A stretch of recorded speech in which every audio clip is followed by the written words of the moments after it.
여러분, 안녕하세요. 행복한 방학 생활을 위해 지켜야 할 것을 배워보아요. 그럼 시작해볼까요?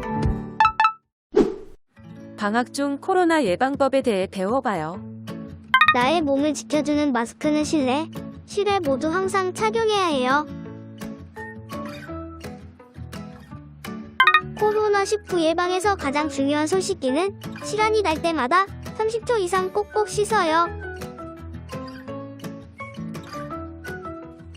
만약 밥을 먹다가 기침이 난다면 어떻게 해요?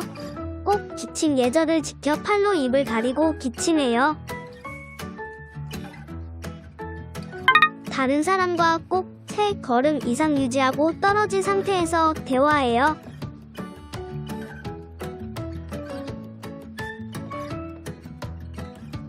사람이 많은 곳은 코로나 전파 위험이 높으므로 되도록이면 사람 많은 곳은 피해요.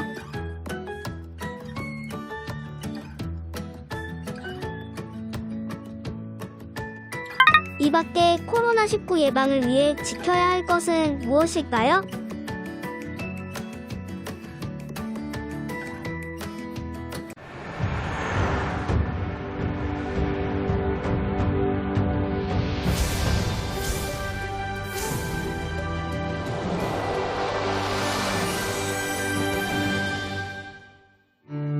미국 네티즌들이 올 여름 마스크를 쓴 부부는 제외하고 얼굴이 탈 것이라며 모나리자 그림을 유머러스하게 풍자했는데요. 실제 미국의 누도비치에서도 옷은 벗어도 마스크는 벗지 말라고 권고하면서 마스크 착용을 의무화했지요. 우리나라에서도 이른 무더위가 시작되면서 올 여름 피서철이 또 한 번 방역의 시험 무대가 될 전망입니다. 지난해 여름 부산 해운대에는 무려 880만여 명의 피서객이 몰렸는데요. 올해는 코로나19 확산을 막기 위해 7월 개장을 계획하고 있었으나 일찍부터 피서객이 몰리자 안전을 위해 해변 일부를 먼저 개장할 수밖에 없었죠. 문제는 해마다 여름의 절정을 알리는 피서지의 인파가 올여름엔 코로나19 확산을 부채질하는 촉매가 될 수 있다는 겁니다. 세계보건기구를 비롯한 전문가들은 물을 통한 코로나19 전파 가능성은 사실상 낮게 보고 있는데요.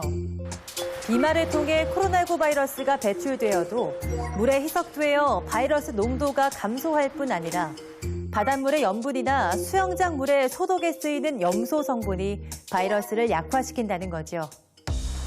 전문가들은 물 안보다 물 밖에서의 감염 가능성을 경고합니다. 공동으로 사용하는 탈의실과 사물함, 수영장 벤치 등의 표면 접촉으로 감염될 가능성이 매우 높다는 건데요. 이에 정부와 방역당국에선 해수욕장과 워터파크 이용에 대한 코로나19 확산 방지 지침을 마련했습니다. 물 안에서 주변 사람과 2m 이상 거리를 유지해야 할 뿐 아니라 야외에서도 파라솔, 텐트와 같은 차양시설을 통풍이 잘 되도록 개방하고 2m 거리를 두고 설치하는 것을 권고하고 있지요. 특히 인파가 많은 만큼 반드시 마스크 착용할 것을 당부하고 있습니다.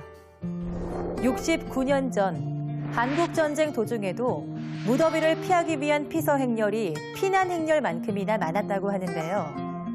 코로나19와의 전쟁을 치르며 무더운 여름을 보내야 하는 현재, 방역 소칙을 잘 지키는 것이 지금의 전쟁으로부터 나와 이웃을 보호하는 것임을 기억하시기 바랍니다.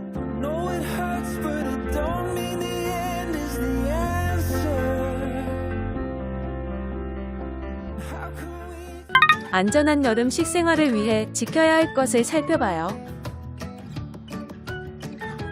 여름철 날 것의 음식은 식중독의 위험이 있으므로 꼭 높은 온도에 익혀서 먹어야 해요.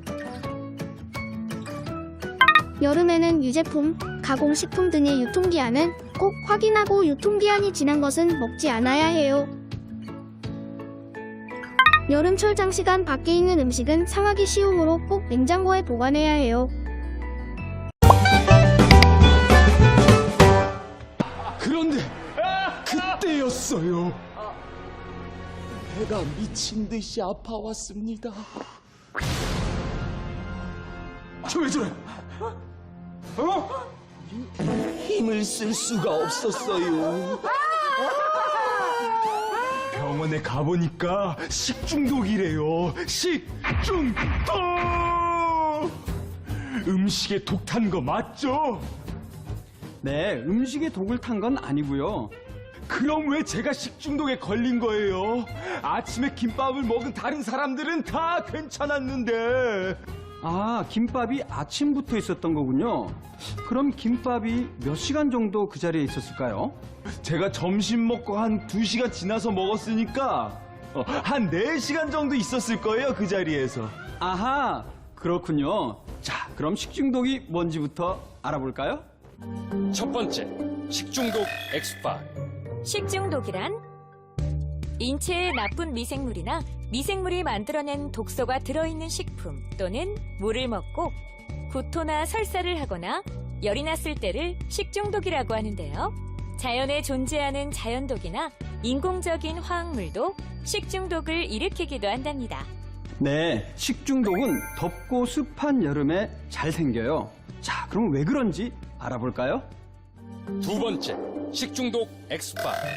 식중독은 왜 여름에 많이 생길까? 포도상구균, 살모넬라 같이 식중독을 일으키는 세균은 대부분 35도에서 36도 내에서 제일 빨리 늘어나기 때문에 여름철에 세균성 식중독에 걸릴 위험이 가장 높아요. 그래요. 여름 날씨가 식중독균이 자라기에 알맞은 날씨이기 때문에 실내에 오래 두었던 음식을 먹게 되면 식중독에 걸리기 쉽답니다. 그럼 오소룡이 아니라 김밥이 저절로 상해서? 네, 바로 그 때문일 거예요. 명쌤, 저 아무래도 화장실을 또 아, 네, 빨리 다녀오세요. 자, 이렇게 식중독에 걸렸을 때는 약을 먹어서 구토나 설사를 억지로 멈추게 하기보다는 몸에 나쁜 균이 구토나 설사를 통해서 몸 밖으로 완전히 빠져나올 수 있도록 하는 것이 좋답니다. 대부분의 식중독은 구토나 설사로 부족해진 수분을 보충하는 정도로 저절로 회복이 되거든요. 하지만 열이 심하게 나는 경우에는 병원에 가야 해요. 자, 그럼 식중독 어떻게 예방할 수 있는지 한번 알아볼까요? 마지막, 식중독 엑스파. 식중독은 어떻게 예방할까? 식중독균은 상한 음식이나 잘 익지 않은 어패류를 먹을 경우 또 비위생적으로 조리한 음식을 먹을 경우에 걸릴 수가 있어요. 그렇기 때문에 74도 이상에서 1분 이상 조리를 하거나 더운 음식은 60도 이상에서 찬 음식은 4도 아래서 보관해야 한답니다. 또 다친 손으로 음식을 조리하지 않고 조리하기 전이나 음식을 먹을 때는 손을 깨끗이 씻고 물은 끓여서 마시고 음식물은 익혀 먹어야 해요. 여름철 물놀이와 피서 안전수칙을 살펴봐요. 물에 갑자기 들어가면 몸이 놀랄 수 있어서 충분한 시간 동안 천천히 준비 운동을 한 후 물속으로 들어가요. 물놀이를 하기 전 내 몸을 자외선으로부터 지키기 위해 긴 팔이나 모자를 사용하거나 자외선 차단제를 발라요.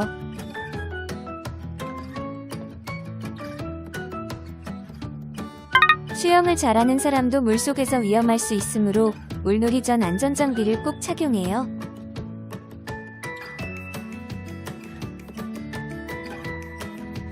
물놀이 중간중간에 그늘에서 충분히 물을 마시며 휴식해요.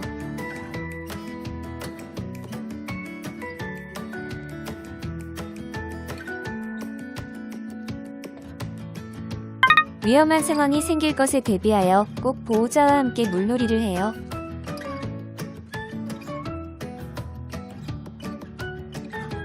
물놀이나 피서 중에 생긴 쓰레기는 꼭 치우도록 해요.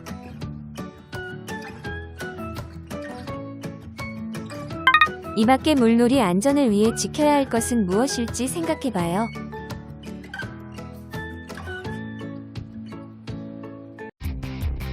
(30도를) 훌쩍 넘는 여름날, 더위가 내리 지속되다 보면 제일 먼저 생각나는 건 바로 물놀이.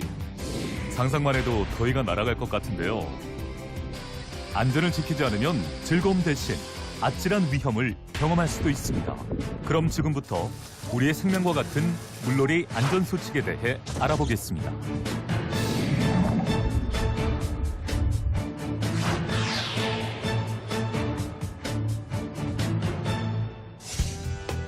여름철 더위를 피해 가장 먼저 떠올리는 물놀이. 흔히 찾는 곳이 강이나 하천, 계곡, 해수욕장인데요. 행정안전부에서 발표한 2014년에서 2018년 물놀이 사망사고 발생 현황을 보면 강이나 하천, 계곡에서 발생한 사망사고가 거의 대다수를 차지합니다. 이렇게 사망사고 위험이 높은 이유는 그만큼 다양한 위험 요소를 가지고 있기 때문인데요. 그렇다면 강이나 하천, 계곡에서 물놀이를 할 때 사망에까지 이르게 할 수 있는 위험 요소에는 어떤 것들이 있을까요?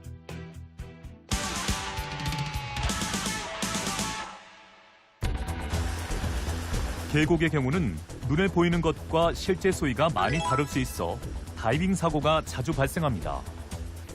계곡물은 물이 맑아 바닥이 잘 보이지만 계곡 바닥에 바위나 돌, 이끼 등으로 인해 시각적으로 혼돈이 생길 수 있고 계곡 주변에는 나무가 많다 보니 나무 그늘로 인한 음영으로 마치 물이 깊은 것 같은 착각을 일으키게 됩니다.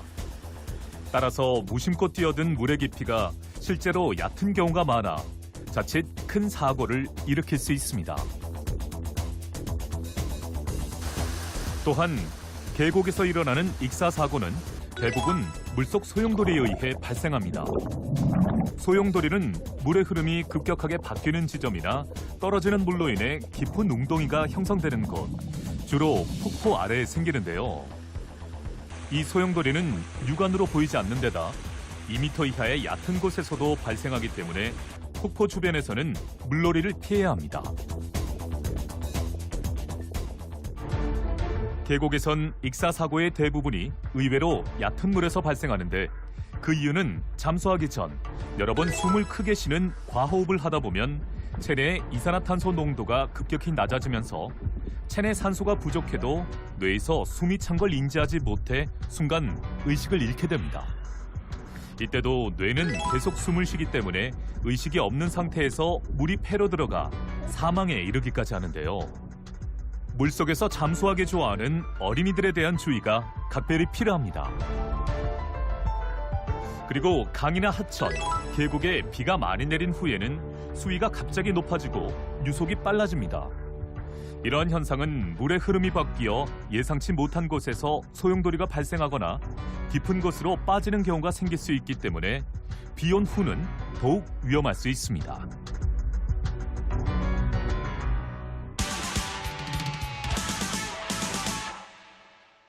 이제 계곡 물놀이 안전수칙을 알아보겠습니다. 첫 번째, 근래 자주 보이는 국지성 집중호우의 피해는 강이나 계곡에서 역시 치명적인데요.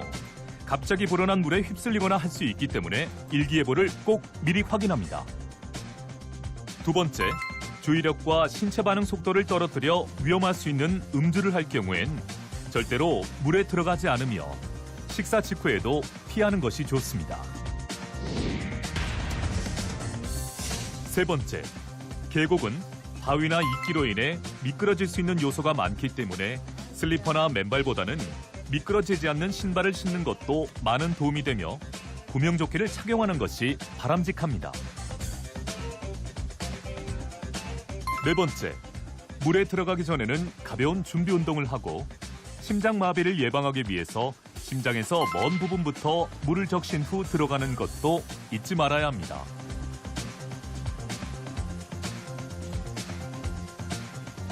본격적인 물놀이가 시작되면 더욱더 안전을 지켜야 사고를 예방할 수 있는데요. 안전한 구역에서만 물놀이를 해야 하는 것은 기본. 물에 들어갈 때는 반드시 2명 이상이 같이 들어가야 위기 상황에서 도와주거나 도움을 청할 수 있도록 합니다. 이때 자신의 허리 높이 이상의 물은 피하고 허리 높이 아래의 물에서 물놀이를 하는 것이 바람직합니다. 만약 물놀이 중에 다리에 쥐가 나거나 미끄러졌을 때 몸의 무게중심을 잡고 빠르게 대처할 수 있기 때문입니다. 다이빙을 할 시에는 반드시 물의 깊이를 확인하고 수위가 낮은 곳에서는 하지 않아야 합니다. 또한 한 번에 장시간 물놀이를 하게 되면 저체온을 유발할 수 있어 주의해야 합니다. 피부에 소름이 돋거나 몸이 떨리고 입술이 파래지는 저체온증 초기 증상이 나타나면 곧바로 물에서 나와 휴식을 취해야 합니다. 물에 빠진 사람을 발견하게 되면 주위에 소리쳐서 알리고 무모한 구조를 삼가해야 합니다. 수영에 자신이 있더라도 튜브나 스티로폼 등 주위 물건을 이용해서 물에 빠진 사람에게 던져준 후 물 밖에서 구조하는 것을 원칙으로 합니다. 특히 어린이들은 어른들의 각별한 주의가 필요합니다. 어린이들끼리 물놀이를 하도록 방치하는 것은 금물. 구명조끼와 같은 안전장비를 착용하도록 하며 사전에 충분한 안전교육을 통해 물놀이 기본을 지키도록 지도해야 합니다.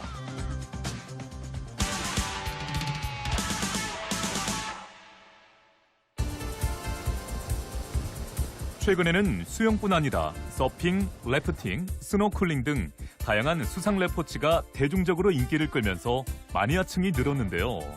수상 레포츠의 스릴만큼 동반하는 위험성도 큽니다.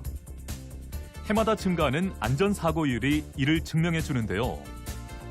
레포츠가 익숙하지 않은 초보자일수록 필요한 강습을 충분히 받아 나를 스스로 지킬 수 있을 정도가 됐을 때 시도해야 합니다. 또한 자신의 경험과 실력을 믿고 무리하게 즐기는 것은 금물. 체력을 무시한 과도한 활동이나 재미삼아 하는 경쟁 등 자신을 과신해서 하는 모든 행위는 자제하는 것이 기본 중 기본입니다. 스릴과 안전을 동시에 지키고 싶다면 안전장비 착용은 선택이 아닌 필수입니다. 수상 레저 사고로 가장 많이 손상된 부위는 머리 및 얼굴이라는 조사 결과도 있듯이 안전모와 구명조끼는 꼭 갖추고 임해야 합니다. 가급적 두 명이 한 조가 되어서 위기 상황에서 서로 도울 수 있도록 행동합니다. 물놀이를 하기 전 다시 한번 확인해야 할 목록. 물의 깊이와 온도, 유속 확인은 필수. 음주나 식사 직후는 아닌지, 열이 나거나 몸이 아픈 데는 없는지, 준비 운동은 했는지, 구명조끼 등 안전장비는 착용했는지, 물가에 여러 명이 함께 있는지, 사고 시 도움을 청할 때가 있는지. 자, 기억해 두셨나요? 우선 안전이 보장되어야 즐거운 놀이로 이어질 수 있습니다. 다시 돌이킬 수 없기에 안타까운 물놀이 사고. 해마다 반복되는 불상사가 없도록 하기 위해선 나 스스로 내 몸을 지킬 수 있는 안전 수칙들을 기억해야 합니다. 바로 그 과정이 물놀이의 첫 시작임을 잊지 마세요.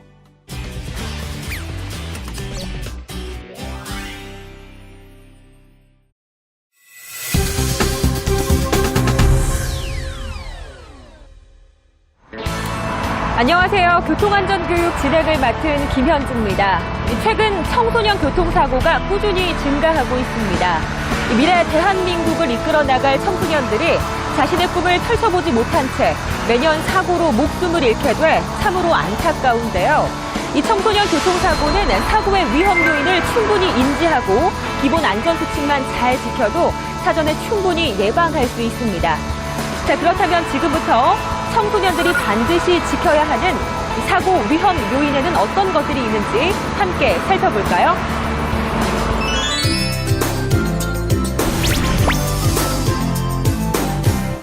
우리 청소년들의 생활에서 빼놓을 수 없는 물건이 있다면 바로 휴대폰이지 않을까 싶은데요.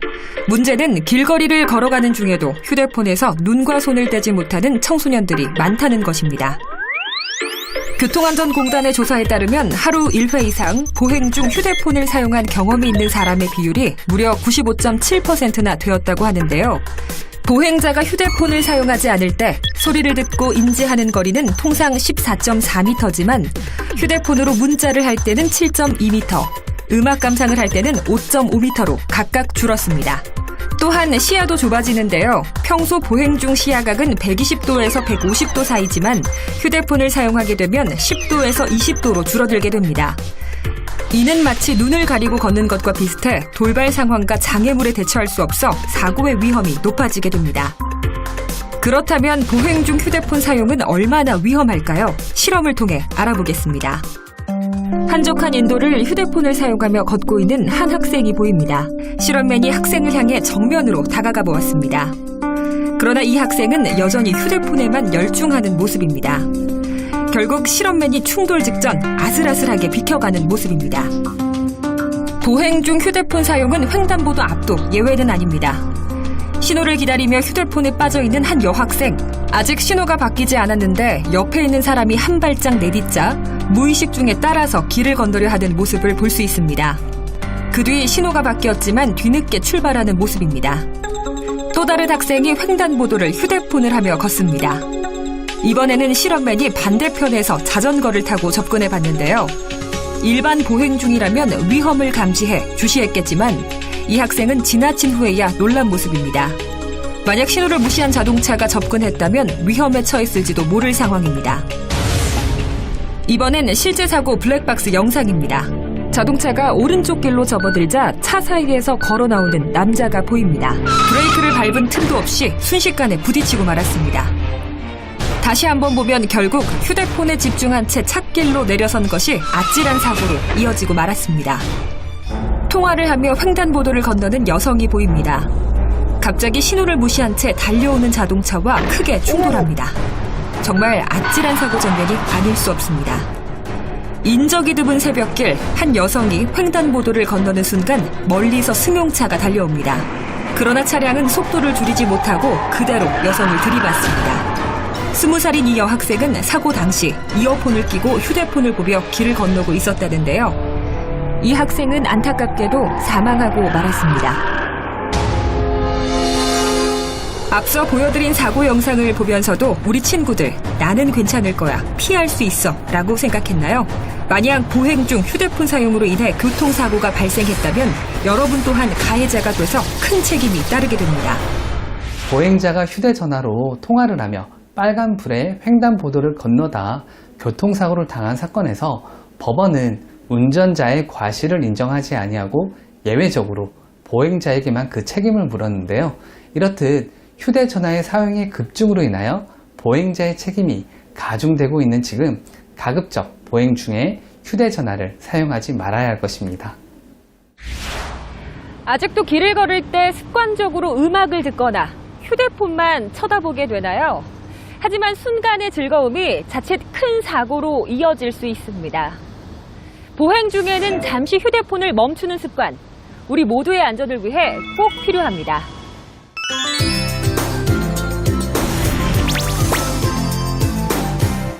서울 시내 한 고등학교 앞입니다. 신호가 바뀌고 차들이 멈춰서자 당연하다는 듯 도로를 건너가는 아이들이 보입니다. 횡단보도가 있지만 아랑곳하지 않고 도로를 느긋하게 가로질러 갑니다. 작은 굴복길도 예외는 아닙니다. 친구와 함께 사이좋게 건너는가 하면 차가 마주오는 아슬아슬한 상황에서도 위험을 인식하지 못합니다. 특히 시야 확보가 어려워 더 주의해야 하는 비가 오는 날에도 일부 청소년들은 차에서 내려 중앙선을 가로지르는가 하면 신호가 바뀌었는데도 뛰어가거나 심지어 달리는 차 사이를 막무가내로 뛰어가는 아찔한 장면도 볼 수 있습니다. 이번엔 교통사고 블랙박스 영상입니다. 늦은 밤 횡단보도에서 신호가 바뀌고 자동차가 출발하려던 순간 한 남학생이 횡단보도를 뛰어갑니다. 무단 횡단을 하던 학생을 미처 피하지 못하고 오토바이가 크게 충돌하고 마는데요. 쉽게 일어나지 못하는 모습이 정말 걱정스럽습니다. 차들이 달리는 2차로를 아무렇지 않게 건너는 한 여학생. 차를 피해 용케 간다 싶더니 화물차와 크게 부딪히고 맙니다. 정말 아찔한 사고 장면이 아닐 수 없습니다. 어두운 저녁, 달리는 자동차를 무시하며 도로를 건너는 두 사람. 차를 보며 뛰는 순간 크게 충돌한 두 사람은 멀리 반대편 차량까지 튕겨져 날아가고 맙니다. 정말 충격적인 영상입니다. 밤에 일어난 또 다른 사고 영상입니다. 신호를 무시하고 횡단보도를 건너는 남학생이 보인다 싶더니 속도를 줄이지 못한 자동차와 크게 사고가 납니다. 높이 솟구쳤다 떨어지는 남학생. 큰 충격 탓인지 의식이 없어 보이는데요. 정말 걱정스러운 모습입니다. 앞서 보신 사고 영상들은 무단 횡단이 얼마나 끔찍한 결과를 가져올 수 있는지 잘 보여주고 있는데요. 경찰청 통계에 따르면 국내 보행자의 무단횡단으로 인한 사고가 전체 사고의 30%를 차지하고 있으며 무단횡단으로 인한 사망자는 전체 교통사고 사망자의 43%에 이릅니다. 또 무단횡단 사고 치사율은 8.2%로 정상적인 횡단 사고 4.2%보다 2배나 높아 더욱더 주의가 필요합니다. 많은 보행자들은 무단횡단 중 차를 보는 순간 빨리 지나갈 수 있다고 생각합니다. 하지만 100m 거리를 시속 50, 80, 100km로 달리는 차가 있다고 가정할 경우 멀리서 보행자를 발견하고 브레이크를 밟는다면 시속 100km의 차는 3.6초, 시속 80km의 차는 4.5초, 시속 50km의 차는 7.2초가 걸립니다. 만약 10m 앞이라면 1초도 채 걸리지 않는 것입니다. 몇 번을 강조해도 지나치지 않는 무단횡단의 위험성. 한 번의 선택이 되돌릴 수 없는 결과로 이어질 수 있습니다. 모두가 잘 알고 있지만 실천이 더더욱 중요한 올바른 도로횡단 방법. 다시 한번 짚어볼까요? 첫째, 반드시 횡단보도를 이용하기. 특히 차가 달리는 도로에서의 횡단은 절대 금지해야 합니다. 둘째, 미리 차로에 내려와 있지 않기. 빨리 가기 위해 차로에 가까이 있는 것은 매우 위험한 행동입니다. 특히 차체가 큰 버스나 트럭은 우회전 시 갓길 연석까지 올라타는 경우가 있기 때문에 더욱 주의해야 합니다. 셋째, 신호가 바뀐 후 좌우 살펴 건너기. 도로에서는 간혹 빠르게 통과하려는 차량이 있어 매우 위험합니다. 보행자는 녹색 신호로 바뀐 후라도 꼭 좌우에 차량이 멈췄는지 확인한 후 건너는 것이 좋습니다. 넷째, 보행등이 깜빡거릴 때는 다음 신호 기다리기. 횡단보도 녹색등이 깜빡거릴 때는 무리하게 뛰지 말고 여유 있게 다음 신호를 기다렸다가 건너는 것이 안전합니다. 언제나 예방이 최선의 안전입니다. 안전한 도로 횡단, 마음만 먹는다면 누구나 실천할 수 있습니다.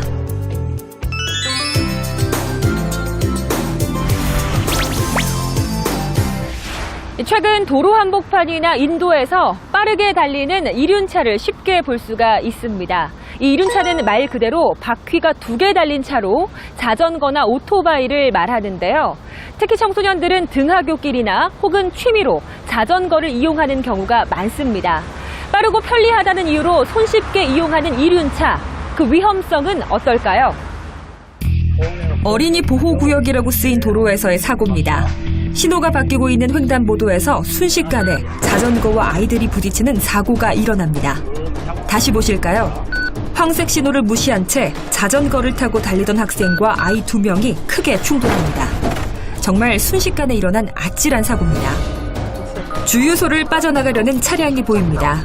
서행하는 차량 앞으로 빠르게 지나가는 자전거를 탄 남학생, 크게 부딪힌 후 시야에서 사라집니다. 사고 충격이 무척 커 보여 걱정스럽습니다. 멈춰있던 승용차가 초록색 불로 바뀌자 속력을 내려 합니다. 그 순간 신호를 무시한 채 달려온 오토바이가 승용차와 크게 충돌합니다. 오토바이에 탄 고등학생, 자동차와 크게 부딪혀 날아간 후 쉽게 일어나지 못하는데요. 정말 무시무시한 사고 장면이 아닐 수 없습니다. 이륜차는 손쉽게 배울 수 있어 가볍게 생각하는 경향이 많은데요. 하지만 사고가 났을 경우 온몸으로 충격을 받아내기 때문에 더욱더 위험한 것이 이륜차입니다. 그렇다면 이륜차와 승용차가 충돌했을 시 그 충격은 어느 정도인지 실험을 통해 알아보도록 하겠습니다. 자전거에 타고 있는 어린이 인체 모형을 시속 30km와 60km로 달리는 승용차와 충돌시킨 후 상해치를 비교해 보았습니다. 그 결과 시속 30km의 저속에서는 중상 가능성이 5%에 불과하지만 시속 60km에서는 중상 가능성이 99%로 약 20배나 더 높은 것으로 나타났습니다.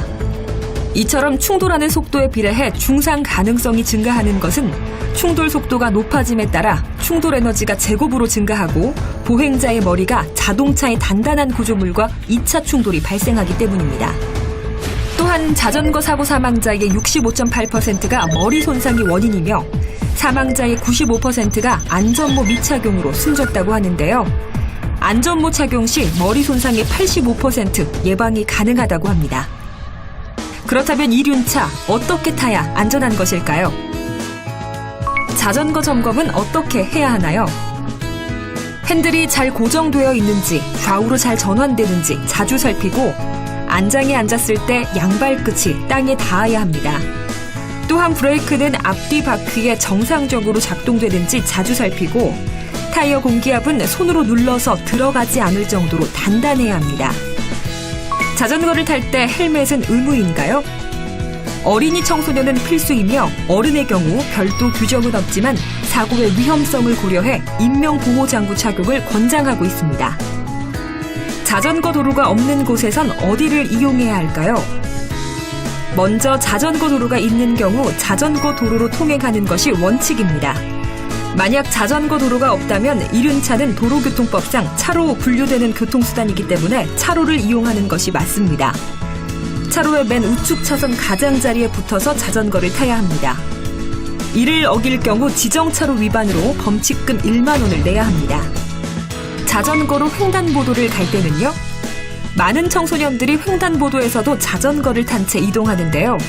자전거 횡단보도 외에는 반드시 내려서 끌고 보행해야 합니다. 그렇지 않으면 보도에서 통행한 것으로 간주돼 3만 원의 범칙금을 내야 합니다. 또한 사고 발생 시 자전거는 보행자가 아닌 자동차 기준으로 적용된다는 점 꼭 기억하시길 바랍니다. 자전거를 포함한 이륜차 기본 안전 수칙 지키기, 나와 도로 위 모두의 안전을 위한 최선의 선택입니다.